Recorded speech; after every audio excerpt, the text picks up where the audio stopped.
Buenos días, por favor. Si les parece, vamos a continuar.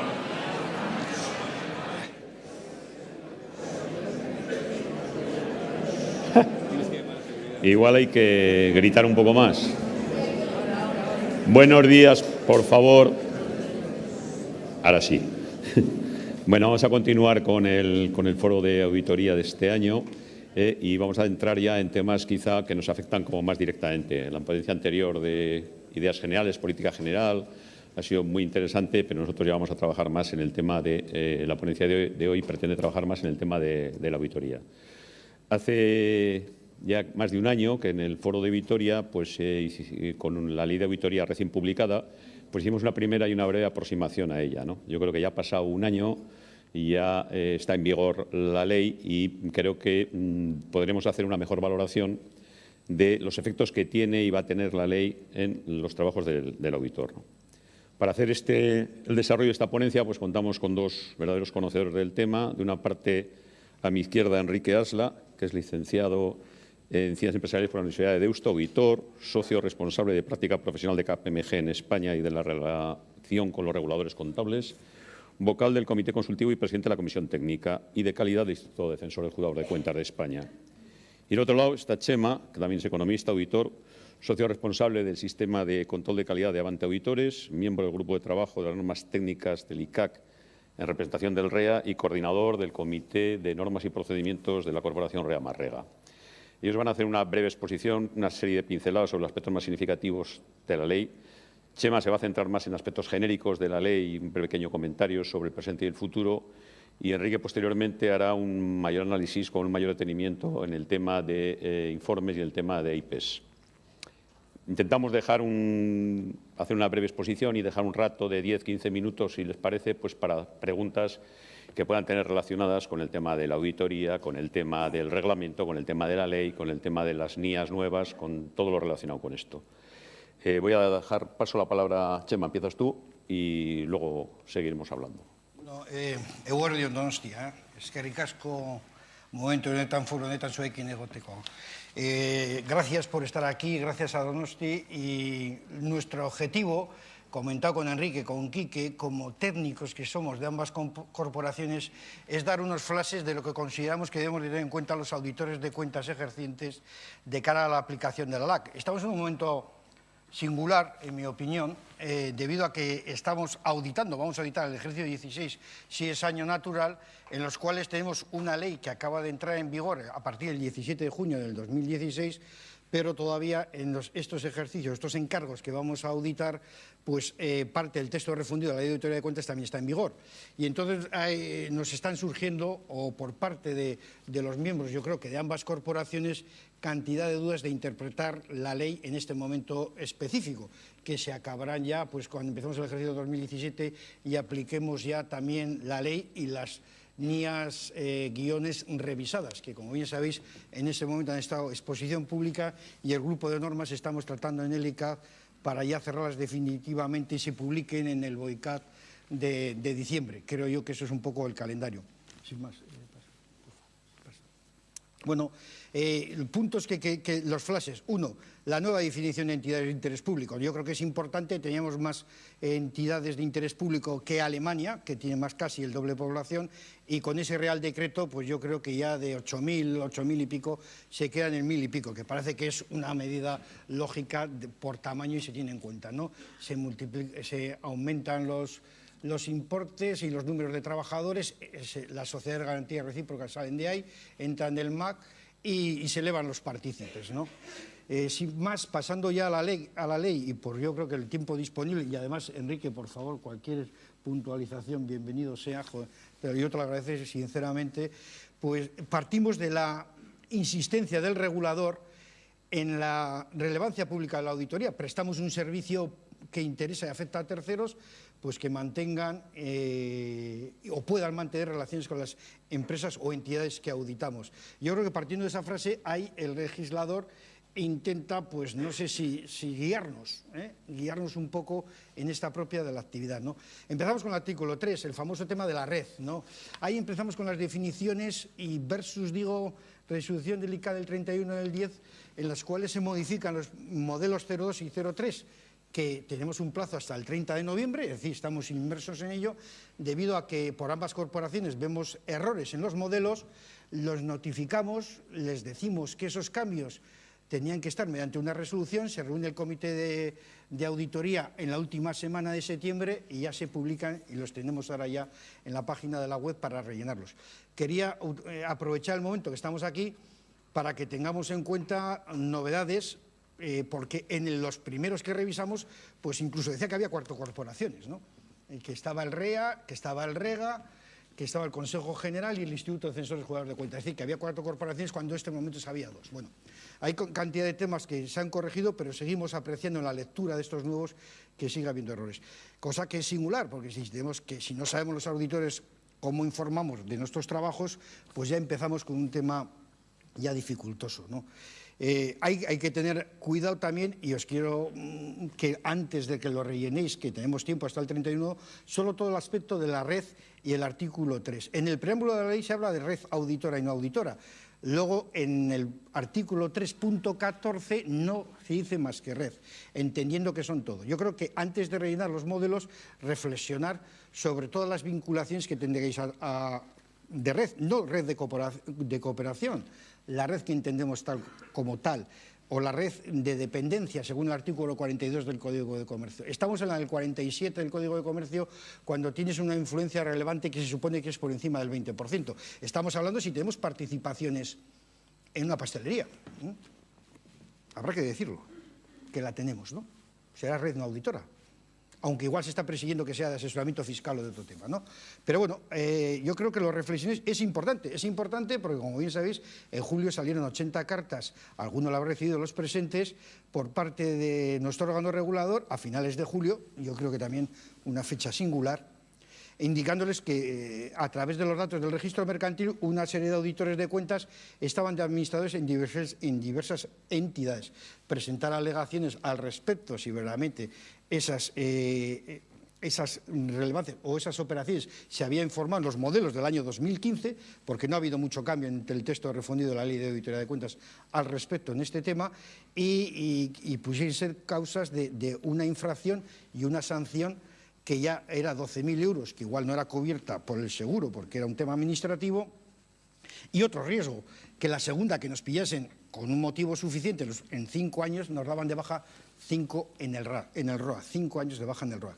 A mí esto podría ser una anécdota todo de cómo debemos cumplimentar estos modelos si no tuviesen esas consecuencias, claro. Es decir, que las consecuencias de que lo hagamos bien, por eso yo creo que llamarnos a ambas corporaciones si tenéis dudas, que creo que es importante. Además de que se ha añadido también la revisión del segundo socio, yo creo que este año general, el año que viene, vendrá con nombre y apellidos al encargo, y también el seguimiento de inspección de nuestros manuales de control de calidad. ¿Quién es el que inspecciona el seguimiento del manual de control de calidad? Yo creo que son temas importantes y para reflexionar. No me voy a extender más por el tiempo, porque si no Miquel me va a reñir. De informes de auditoría de cuentas anuales, como Enrique va a entrar luego, pues a nosotros nos preocupa, por lo menos a los auditores de provincias, la NIA es 701, ¿no? La comunicación de las cuestiones clave de la auditoría. Qué curioso, ese es el nombre que se queda en el informe de auditoría de entidades de interés público, pero el de no entidades de interés público se llama riesgos significativos. Claro, joder, si vamos aquí a Talleres La Rinoa de la esquina y le ponemos un párrafo con título de sección, riesgos significativos, ahora estamos negociando en el grupo de normas pues que sean riesgos significativos encontrados en la auditoría, o matizar ese tema, ese título, porque un tercero que vaya a leer ese informe, que hagamos riesgos significativos que no son salvedades, aunque tengan que estar relacionados igual con algún párrafo de salvedades o de énfasis, le pongamos ese tema, no sé, el tiempo nos juzgará si verdaderamente con eso vamos a cubrir esas expectativas que tiene ese tercero lector de estos informes, con un párrafo nuevo, con una 701, cuando está perfectamente esa NIA, los que la habéis leído o ojeado, está dirigida a entidades de interés público, a entidades que tienen una comisión de auditoría en su consejo de administración y que tiene un conocimiento económico-financiero que no la tiene Talleres La Rinoa, que está al lado de María Cristina, que es Juan Palomo, el empresario, el director gerente y todos. Yo creo que eso es un riesgo, tendremos que hacer pedagogía, pero no sé si lo conseguiremos. Sobre todo, y si me da tiempo, que hemos hecho en la corporación un estudio del futuro de la auditoría, cuando en el año 2015 el 33,7% eran informes de auditoría voluntarios. Igual se nos van o se nos escapan, perdiendo transferencia en el mercado, ¿no? Digo yo. Es un riesgo que el tiempo nos lo dirá, ¿no? Y luego, otro tema, pues sobre la NIA 720, que es el informe de gestión, pues ya se nos pide una opinión también. Va a haber dos tipos de opiniones en la nueva estructura de las secciones del informe, ¿no? Y también deciros que con las NIA revisadas, pues ya no tenemos un informe de auditoría en la NIA 700, es un collage. Vamos a tener que cogernos toda la serie 700 más la 570 e ir rellenando aquí y aquí. Por eso nosotros habíamos hecho un modelo, que no nos da tiempo aquí a presentarlo, en EIP en una columna y no IP en la siguiente, para que viésemos las secciones y tal. Ahí está y lo podemos dejar. Pero cuando empecemos a hacer los informes ya con la nueva NIA-700 revisada, tener en cuenta que no vamos a encontrar el modelo en ninguna NIA. Va a ser un collage un poquito de todo, cosa que complica también que no vayamos a meter la pata, porque lo que intentamos, yo creo, como técnicos, es que la auditoría sea ilusionante, por eso estamos aquí, pero no agobiante, como comentaba hace poco con la presidenta del ICAP. Independencia, en el País Vasco, ¿no? Bueno, no creo que tengamos que tocar mucho, ¿no? Independencia en el País Vasco. Bien, el Consejo de Estado ya decía que era farragoso su comprensión y aplicación, eso decía. Hay referencias cruzadas en los artículos. Si lo habéis leído, yo ni con una hoja ni con un esquema lo consigo llegar hasta el final, porque tengo que volver a empezar. Es como un feedback, ¿no? Me retroalimento. Circunstancias personales del auditor con sus familiares y con personas relacionadas. Hasta 365 días los que viven en nuestra casa, ¿no? No sé si tenemos que ir poniendo un paulito o no. No voy a entrar porque esto es un tema que también en reuniones que hemos mantenido con el ICAP, ellos saben que hay errores. Estamos esperando a que se corrijan, incluso gramaticales de interpretación, y estamos esperando a que en un boletín se aclaren para que lo entendamos mejor y lo aplicamos lo mejor posible. Todos sabemos que yo creo que la independencia, pues yo creo que es un tema siempre, nunca será absoluta y será suficiente mientras nos pague el cliente, ¿no? Y siempre hablábamos de una actitud mental, ¿no? De si nos íbamos al lado oscuro como en la Guerra de las Galaxias, ¿no? Y también comentaros pues, que el tema de los honorarios devengados no percibidos, ahora ha habido un incremento del porcentaje en las no IP del 30% y las EIP ha pasado del 20 al 30 y en las EIP el 15%, pero además de otras limitaciones de servicios distintos de la auditoría que ahí están, ¿no?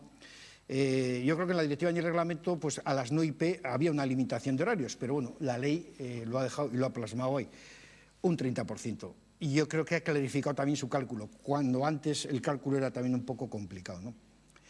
Rotación de auditores de cuentas, desaparece la de socio firmante cuando teníamos una cifra de negocio superior a 50 millones, pero ojo con la familiaridad en la norma de control de calidad interno, que luego haré una rápida pasada sobre ella, versus el manual de control de calidad. Ahí la tenemos, no es una rotación obligatoria, pero sí que habla la norma de que la debemos dejar en cuanto llevamos unos años auditando, ¿no? Y evitemos familiaridad, o rotemos o haya una revisión, la llamada revisión de segundo socio o EQCR con la simbología inglesa, ¿no? En EIP se mantiene y se añade la rotación de la firma de auditoría, en España 10 más 4 y en el reglamento europeo era 10 más 10 más 4. Igual hubiese sido un buen momento para hacer coauditorías yo con Enrique, ya me ofrezco, y aprender, cosa que en Francia funciona y lo estamos viendo. ¿Por qué no? No sé si lo conseguiremos. Espero que algún día me llame Enrique para empezar a trabajar. Ya me gustaría, no sé, y a vosotros también, ¿no? Hubiese sido una cosa curiosa que igual en este momento se podía haber fomentado la auditoría. Yo, como Enrique es de aquí, Quique, para nosotros, le seguiré llamando aunque hoy no tenga respuesta, ¿no? Vamos a ver. Sin más, no quiero entrar aquí mucho tiempo en la organización interna del auditor de cuentas en LAC. Artículo 28 y 29 en no IP y 42 y 43, si no me equivoco, en EIP. La única norma internacional en ley. La única norma internacional de auditoría en ley. Ahora es ley, que sepamos que está en ley. Bueno, disponer de procedimientos administrativos y contables fiables. Hombre, somos contables, expertos contables, le dice la norma de control de calidad, me imagino que serán fiables. Pero bueno, esto me preocupa, a ver si vamos a acabarlo con el ICA luego metiéndose el pendrive a nuestras cuentas, como hace la inspección de tributos, ¿no? Bueno, no sé. Necesidad de recursos informáticos y humanos, bueno, ya intentamos, debido a cómo está la actividad y el sector, ¿no?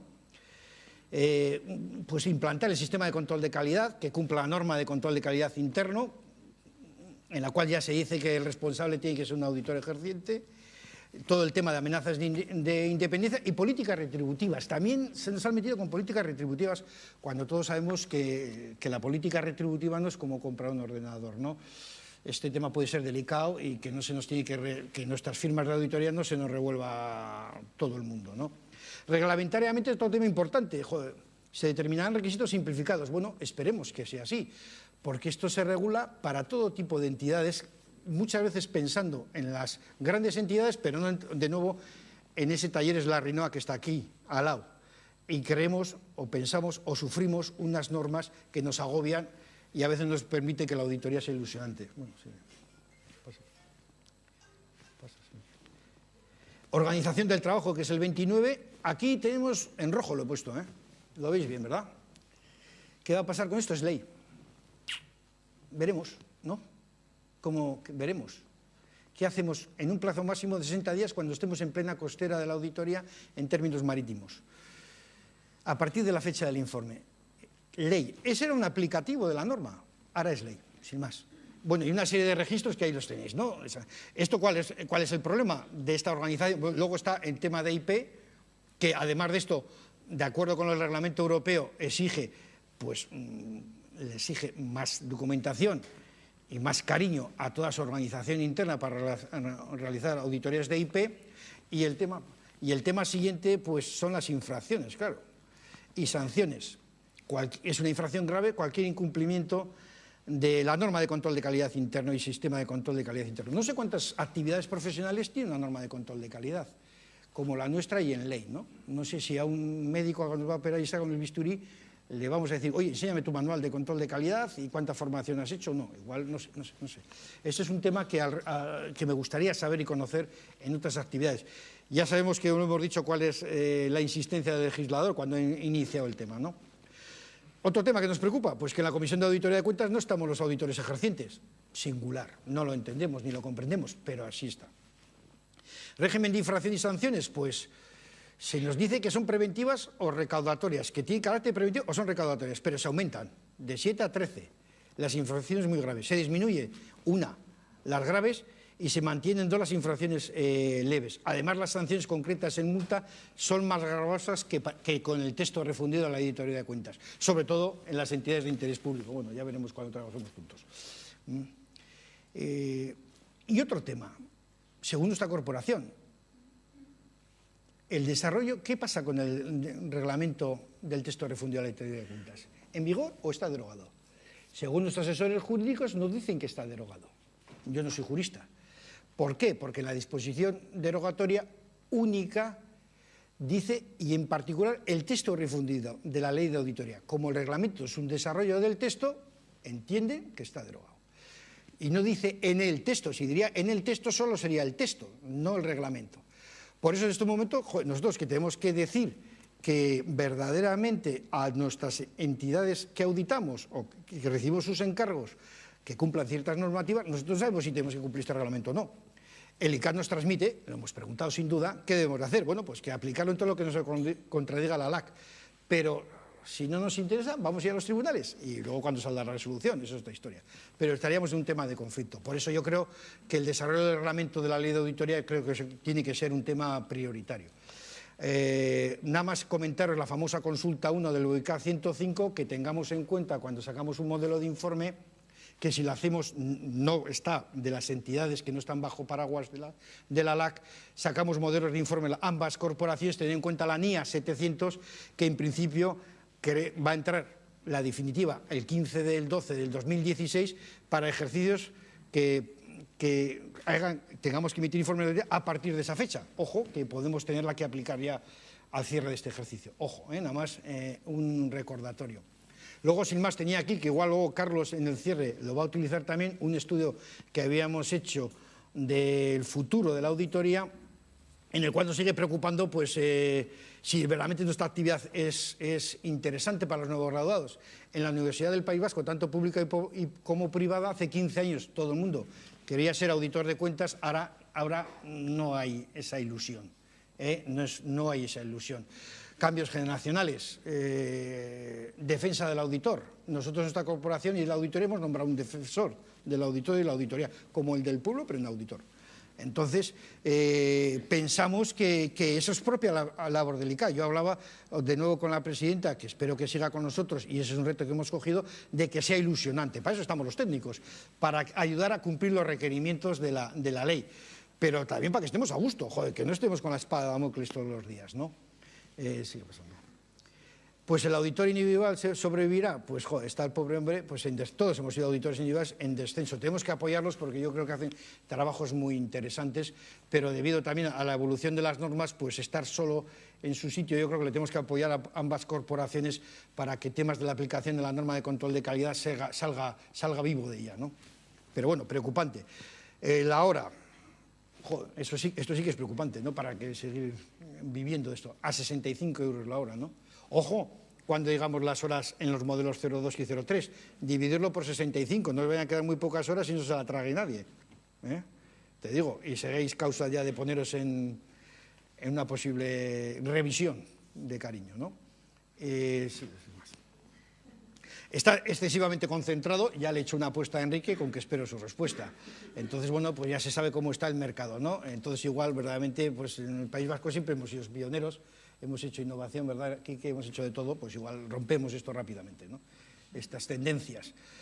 Lo que he dicho antes, oye, las auditorías voluntarias son el 33,70, pues eso es un tema bonito, ¿no? A ver si con la NIA 701 se nos cambia este tema, a pesar de la pedagogía que tengamos que hacer. Hombre, hemos dicho con los informes que le va a tocar a Enrique, que como empezamos ya con la nueva estructura, con el párrafo de opinión, igual ya, si ya no es modificada, ya no leen los demás. Esa es la ventaja, pero bueno, ya lo veremos también, ¿no? Aquí tenemos los límites. La presión sobre el ICAD nos lo transmiten ellos siempre. Sabéis que los límites de auditoría se mantienen, el balance abreviado ha pasado 4, 8 y 50, las presiones son tremendas, pero quiere decir que tendríamos menos entidades para auditar, ¿no? Ojo, ahí tenemos otro riesgo, ¿no? Y al final unas propuestas de futuro, ¿no? Pues verdaderamente crear en los grados universitarios, pues yo creo una asignatura de auditoría para que haya cultura, ¿no? Revisar los programas de enseñanza de acceso al ROA, costes y tal, que sean asequibles, que los honorarios tienen que estar con la relevancia pública del trabajo. Bueno, ya lo intentamos, ¿verdad, Enrique? Ya lo intentamos. Mayor presencia de las pymes, tengo que defender las pymes, potenciando la auditoría, sin comentarios en que los entes y organismos del sector público creo que debían de estar auditados, ¿no? Se exige mucho a nivel privado, pero no a nivel público, ¿no? Y acabando, pues tenemos que relanzar la auditoría y la utilidad para las entidades y pensando que sea de nuevo ilusionante, ¿no? Sin más. Muy bien, Chema. Pues muchas gracias por tu breve exposición. Voy a pasar la palabra a Quique para que nos haga su...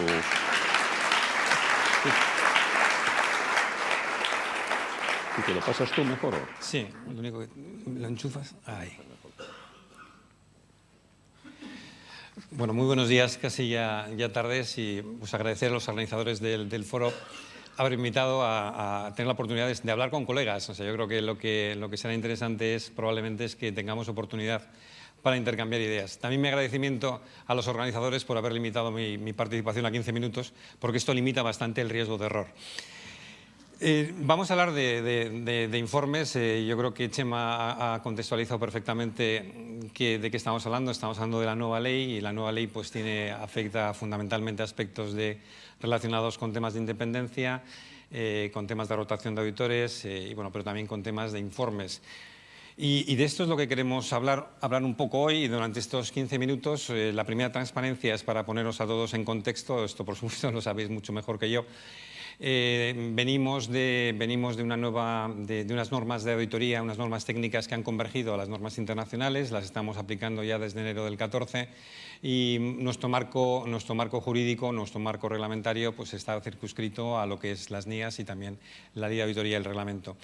¿Qué ha pasado? Bueno, pues lo que se ha pasado es que se ha producido una transposición de la directiva, se han incorporado a la Ley de Auditoría Española pues aspectos que estaban en la directiva de la auditoría legal de los estados de las cuentas anuales y individuales y consolidadas, y luego también tenemos un reglamento que no es objeto de transposición, sino que directamente nos entra en vena, y de hecho cuando estemos hablando de los informes veremos que lo que hace directamente los artículos, por ejemplo, 35 y 36, hace una remisión directa al reglamento. Si vaya usted y mire el reglamento, porque esto es objeto de incorporación directa a nuestro marco jurídico. ¿Qué tenemos? Bueno, pues tenemos una ley de auditoría, pues ya hemos comentado y probablemente tendremos tiempo para hablar después de que va a venir un reglamento. Del reglamento lo esperamos con ganas, incluso con ansiedad. Esperamos que ahí se aclaren algunos de los aspectos que tenemos dudas interpretativas, pero desde el punto de vista lo que son informes de auditoría, que es a lo que me quiero centrar durante mi intervención, lo que es importante, también lo comentaba Chema, que estamos en estos momentos las corporaciones discutiendo con el ICAC cómo van a quedar estas normas internacionales, las normas de auditoría españolas, en particular la norma 701, que es una norma que tiene un importante calado, como trataremos un poco de desgranar a continuación. De esto estamos hablando de informes, y lo que yo creo que también es importante ver, también me lo ha comentado Chema, ¿no? Lo importante no son los 15 minutos, sino que Chema me ha comido la mitad de la presentación, por lo tanto duraré mucho menos. Pero cuando estamos hablando de informes, pues básicamente tenemos dos, los que vivíamos de la teoría de conjuntos ahí en el bachiller, ya estoy revelando mi edad, hablábamos de los conjuntos disjuntos, conjuntos que participaban en otros conjuntos, esas cosas que eran muy divertidas. Lo que estamos hablando es que cuando estamos hablando de las EIPs se van a ver afectadas pues, por su normativa propia, pero también por la normativa común. Es decir, partimos de un enfoque de mínimos que es tanto para las entidades de interés público como para las entidades de no interés público, que está regulado, pues las reglas del juego las establece la Ley de Auditoría, y en concreto las normas de auditoría que están en estos momentos en fase de discusión. Esto es aplicable urbi et orbi. Vamos a ver cuáles son las principales diferencias entre el modelo de informe al que estamos acostumbrados y cuál va a ser la evolución de ese modelo de informe hacia el futuro que se puede producir si tenemos que emitir informes bajo NIAS, probablemente en el 2016, pero lo tenemos a muy corto plazo. Y lo que estamos hablando, y también comentaremos con más detalle, es qué hay que ampliar para pasar de un informe de no EIP a un informe de EIP. Ahí veremos que resulta de obligado cumplimiento pues las referencias que están en el capítulo 4, que es en el que se desarrolla el régimen de supervisión pública, y también, como hemos dicho, pues la incorporación directa a nuestro marco normativo del reglamento de la Unión Europea, ¿no? Si estamos hablando, para empezar, y siguiendo la misma exposición que hemos iniciado en la transparencia, es decir, bueno, ¿qué es un informe de auditoría para una no PIE, no EIP? Bueno, básicamente tenemos, si vamos al informe de auditoría, en lo que estábamos discutiendo con la 701, no puede ser de otra manera, se tiene que cumplir los requisitos de mínimos que están establecidos en la Ley de Auditoría, y por tanto, como en estos momentos lo que tenemos es un borrador de normas de auditoría, si os parece voy a tratar de hablar de lo que son elementos diferenciales desde el punto de vista de la ley. Luego veremos esos elementos diferenciales cómo se van a terminar incorporando a las normas de auditoría. El primero, yo creo que diría el fundamental, también lo comentábamos al principio, lo comentaba Chema, es la descripción de los riesgos, ¿no? De los riesgos significativos. Y cuando hablamos de los riesgos significativos, pues tenemos que acudir a la norma internacional, a 315, y ahí lo que veremos que cuando estamos hablando de riesgos significativos, pues ahora lo que estamos hablando es de aquellas áreas que requieren una especial atención por parte del auditor. Y dentro de esas áreas, pues nos podemos encontrar fraude, en algunos casos en el reconocimiento de ingresos que operan en régimen de presunción, que admite prueba en contrario, pero el fraude sería potencialmente uno de los riesgos significativos. Estaríamos hablando de transacciones complejas, transacciones que implican metodologías de valoración complejas, transacciones entre partes vinculadas, transacciones que no son propias del tráfico habitual. Este sería una serie de ejemplos que encajarían en este artículo 5.1c y que realmente, si hay que recomendar algo, es que esto en lo que no se puede esperar yo diría ni a esperar a ver cómo terminan nuestras normas de auditoría, porque realmente esto es un giro copernicano y realmente el primero al que hay que explicar no solo es al auditor, que nos lo tendremos que saber, sino que esto probablemente va a causar una pequeña fricción con nuestros clientes, porque para nosotros hablar de riesgos está en un contexto, en un lenguaje de auditoría, puede ser un tema natural. Es cierto que este puede chocar, sobre todo para aquellas empresas que están un poco más alejadas de órganos como comisiones de auditoría o que tengan pues su estructura administrativa y su estructura contable pues no tenga ese nivel de especialización que requieren entender estos conceptos que son necesariamente complejos. Por lo tanto, esto sí, esta labor de educación y evangelización creo que sí la tenemos que hacer y es importante que la vayamos iniciando cuanto antes. Cuando teníamos un informe de auditoría de Sota, Caballo y Rey, bueno, todo el mundo se lo sabía y al final lo que hacía es, si tenía problemas o no tenía problemas, el informe de auditoría era básicamente algo tan sencillo como contar los párrafos, ¿no? Si pasaban de n párrafos ya tenías un problema. Aquí realmente los párrafos van a ser un tema que no es un elemento diferencial, porque aquí nos podemos entretener mucho la descripción de los riesgos significativos. Había más temas, bueno, declaración de, bueno, hay una exposición y una declaración de que no se han prestado servicios incompatibles. Bueno, pues esto no es más que explicitar algo que venimos haciendo de forma normal y de forma recurrente. Por lo tanto, más allá de que sepamos que esto se va a tener que incorporar a los modelos de informes, no creo que haya necesidad de extendernos más en la explicación. El tema del informe de gestión yo creo que también es un tema que hay que esperar con cautela, porque estamos acostumbrados a que nuestra intervención en el análisis de la verificación del informe de gestión se limitaba a un análisis de coherencia o concurrencia de cifras. Veremos cómo queda definitivamente esto incorporado en las normas de auditoría y veremos si realmente nuestra misión como auditores se limitaba a ese mero ejercicio de coherencia. Por lo tanto, es un tema que también nos ha parecido oportuno incorporar. Si estamos hablando, estos son los informes que afectan a las entidades de interés público. Decíamos que estos mismos conceptos que hemos contemplado también son aplicables a las entidades de interés público. Lo que pasa es que aquí el concepto de informe se amplía y ahí tenemos que hacer referencia a los artículos 35, 36, 37 y 38, porque no solo estamos hablando en EIPs ya de la obligación del informe de auditoría de las cuentas anuales, sino que también tenemos que incorporar un informe para las comisiones de auditoría. Tenemos que también incorporar como informe de obligado cumplimiento los informes de transparencia y, por último, pues los informes a las autoridades nacionales encargadas de la supervisión. También es un elemento novedoso. Si vamos, y permitidme que vaya a mis transparencias manuales, porque es que ya no veo ni cascorro. Parece que estoy en General Óptica, porque no veo y me estás haciendo un ejercicio de agudeza visual. Voy a recurrir al papel, que esto siempre ayuda. Decíamos ahí las referencias al artículo 10 no son referencias a la ley, son referencias al reglamento. Decíamos que el reglamento europeo se ha incorporado de forma directa a la ley de auditoría y, por lo tanto, esos articulados son articulados que hay que leerlos desde la perspectiva del reglamento europeo. Bueno, hay temas, yo diría el B es importante. Si fijaros que lo que también se está explicitando porque existe una obligación concreta en la ley de auditoría, se está explicitando cómo está nuestro calendario de rotación, nuestra vida útil para el cliente. Lo que se está diciendo es, bueno, cuándo se ha hecho la contratación inicial y cuántos años estamos trabajando con el cliente de una forma recurrente. Y esto también es nuevo, más allá de la explicación que seguro que la tenemos en nuestros sistemas internos de control de calidad. Tampoco creo que haya mucho que decir. Reflexionar, sin embargo, en el artículo 10.2c. Decíamos que las normas de auditoría lo que tienen que hacer es desarrollar aspectos contenidos en la ley, y si nos fijamos en el artículo 10.2c y lo comparamos con lo que hemos dicho para los informes de auditoría de las entidades que no son de interés público, vemos que estamos hablando de los tres elementos que están descritos incorporados en los informes no EIP. En concreto, la descripción de los riesgos considerados, el resumen de la respuesta del auditor y una serie de observaciones.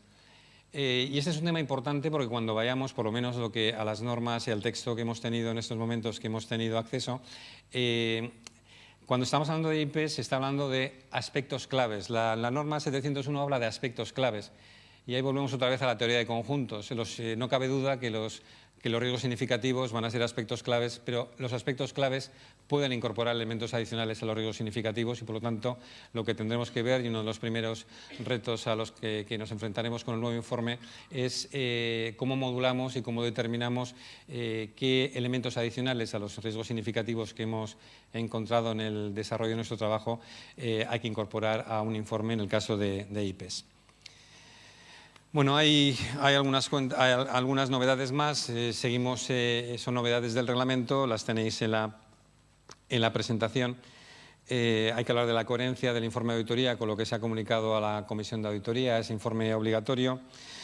También hay que declarar que nos han prestado servicios incompatibles, explicar en qué medida la auditoría legal permite detectar irregularidades relacionadas con fraude. Bueno, pues una serie de aspectos que sí están incorporados en nuestros procedimientos de auditoría, pero que ahora hay que incorporarlos a la primera página y a esta exposición, a este narrativo que forma parte del informe.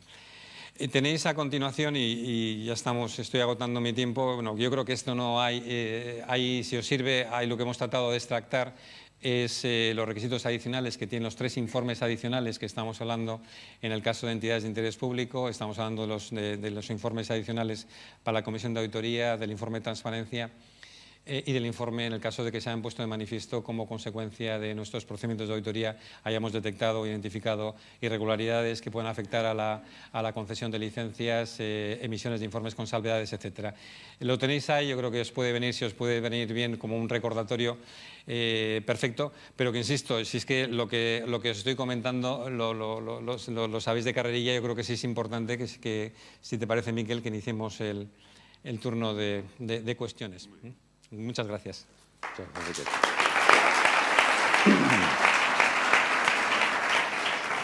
Gracias, Enrique. Bueno, la idea era hacer una breve exposición.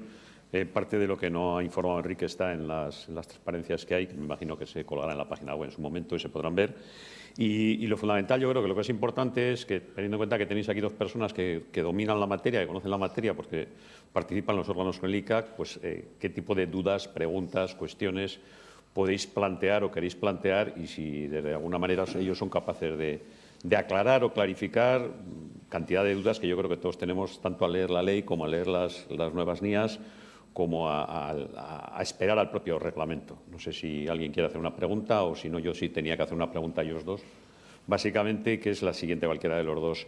Y yo lo que quiero saber es vosotros que estáis en contacto con el ICAC, si realmente tenéis confianza, tenéis aspiraciones que el reglamento de auditoría, el nuevo reglamento de auditoría realmente clarifique, aclare y subsane, yo creo que problemas que puede tener la ley, o realmente consideráis que eso va a ser bastante difícil de conseguir. La ley remite, creo que remite en 27 o 28 artículos a que reglamentariamente se establecerán, lo cual quiere decir que hay muchos puntos en los que hay que aclarar el reglamento, pero lo que yo quiero saber es si realmente vosotros consideráis que eso puede ser un instrumento que facilite o mejore la redacción de la ley desde el punto de vista del auditor, evidentemente. No sé si Enrique, por lo menos, ¿cuál es tu esperanza al respecto? La esperanza es una virtud teologal, ¿no? Exacto.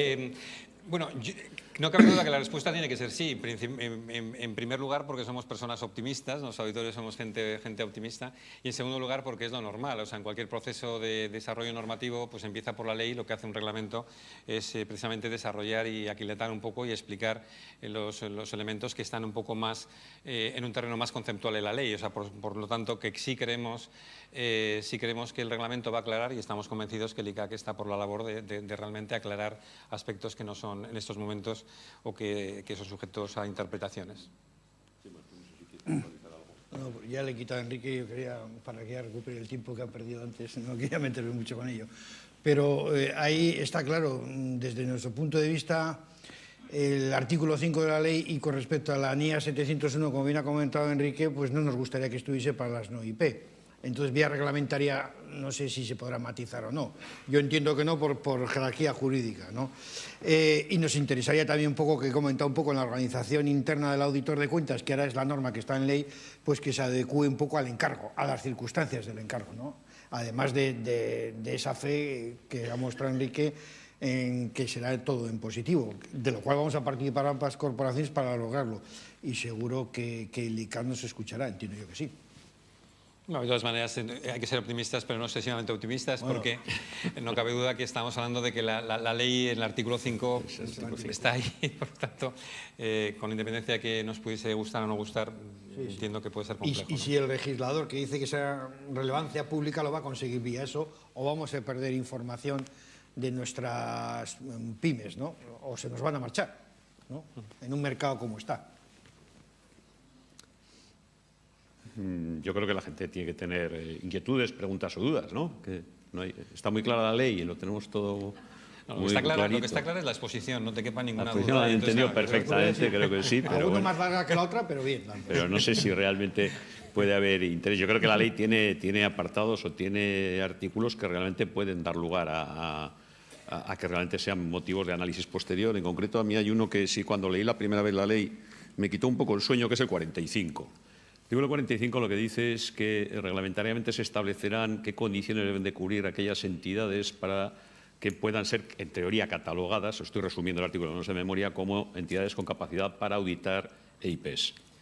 Esto a mí me preocupó porque es uno de yo creo que las dudas que siempre nos han podido surgir a los auditores pequeños, sobre todo, es el posible establecimiento de dos clases, dos niveles, dos tipos de auditores. Aquellos auditores que pueden auditar entidades no IPs y aquellos auditores que de alguna manera tienen que tener una serie de requisitos que dice la ley que reglamentariamente se establecerán para poder auditar IPs. Yo creo que ahí sí que las corporaciones, y por lo menos aquí lo lanzo, tienen que ser lo suficientemente cuidadosas en el análisis de ese artículo, porque realmente eso puede ser una cierta limitación a una de las cosas que pretendía la ley, que es la libre competencia, que es la libertad de la competencia, que es la libertad de la actuación, ¿no?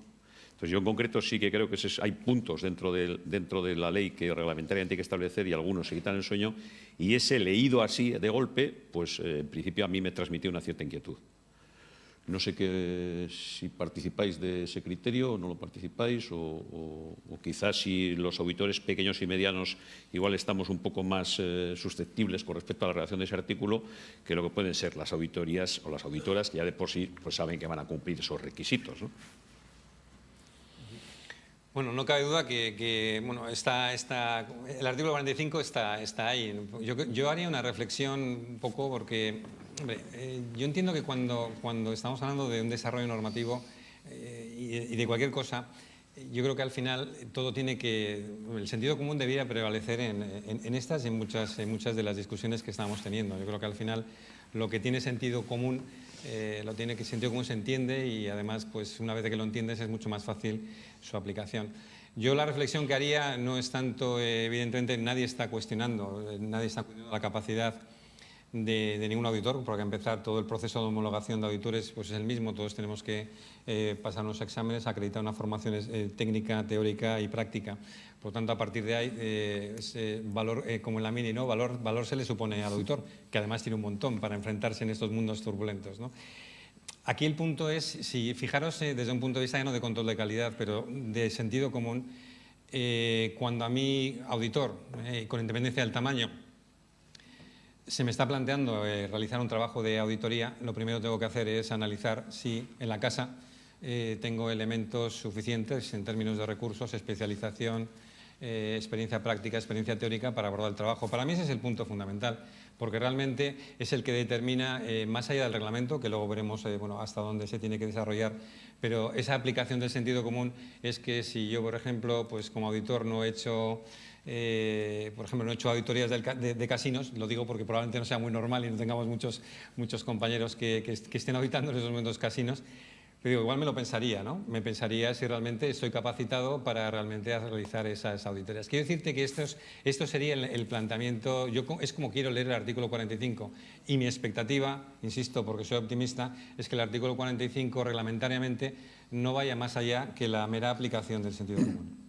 Sí, lo que pasa es que eso también, como bien decías tú, las normas técnicas de auditoría y las antiguas normas, uno de los primeros requisitos era la competencia profesional para realizar la auditoría. Es decir, ya estaba establecido, es decir, si yo no he auditado en mi vida, pues no sé, una entidad bancaria y mañana tengo la gran suerte que me toca pues hacer una auditoría bancaria, pues o acudo a dotarme de los medios necesarios o desisto del encargo. Yo creo que la lógica tiene que funcionar. De ahí a que de alguna manera reglamentariamente se puedan establecer determinado tipo de limitaciones a esa actuación, o sea, por ley o por reglamento, más que por ley, digan, bueno, usted es que si no tiene 2 ordenadores IBM en marca no sé qué, no puedo evitar, y estoy diciendo una burrada, ya me parece que supone una cierta limitación. O sea, estoy de acuerdo con lo que dices tú, la capacidad técnica la tiene que determinar cada uno, la experiencia, los métodos que tiene, los medios que tiene para hacerlo, pero hasta ahora no estaba puesto en ninguna ley esa obligación. Y se le suponía que, bueno, la gente razonable, con una cierta lógica, lo hacía, o lo tenía que hacer, ¿no? Ese quizás es un poco a mí lo único que más me ha podido chirriar de ese artículo, ¿no? Bueno, yo quisiera que hubiera alguna pregunta de los que están a ese lado de la mesa, porque eso quiere decir que nos gusta a todos mucho la ley, que, como dice Quique, pues creemos que el reglamento nos lo va a facilitar mucho más la labor todavía y que las NIAs 7 revisadas, que son muy fáciles de entender. Con lo cual, pues no sé si no tenéis ninguna pregunta más o no hay nadie que levante el dedo, pues... Transmitir nada más que a vuestro proveedor de papel, como medida preventiva, le vais avisando. Porque los informes de auditoría, el que no sea sin una opinión no modificada, pues puede ser entre 3 y 5 folios. Ya el de entidad de IP, pues en el grupo de normas se presentó una entidad holandesa de 105. No es porque rime, pero yo creo que y no es porque fuese a peso. Con que entonces igual avisar ya al proveedor de papel para que empecemos a hacer ese tipo de informes. Si desaparece el de un folio, como decía antes Enrique, ya va a ser complicado con todo lo que tenemos que poner. Y respecto al auditor de IP y no IP, pues bueno, si te dedicas a no IP, pasarte IP, pues los condicionamientos de la propia ley y del propio reglamento, pues son ya singulares. El tema es que si te dedicas a uno, te dejes de estar forma al otro, aunque verdaderamente nuestra capacidad se entiende que para ambos dos. Pero bueno, yo lo acabo de solucionar con Enrique, como os he dicho antes, ¿no? Ha quedado claro. Muy Pero bien, bueno, que no sé si lo hará porque me he pasado, aunque luego tema... ¿Alguna pregunta más al respecto? No sé si tenéis alguna consideración o estáis esperando que realmente cuando se publique todo, como nos suele pasar en este país, nos ponemos a estudiar en serio, entonces cuando vemos los problemas. Pues nada, muchísimas gracias por la atención y vamos a continuar con la ponencia siguiente. Muchas gracias.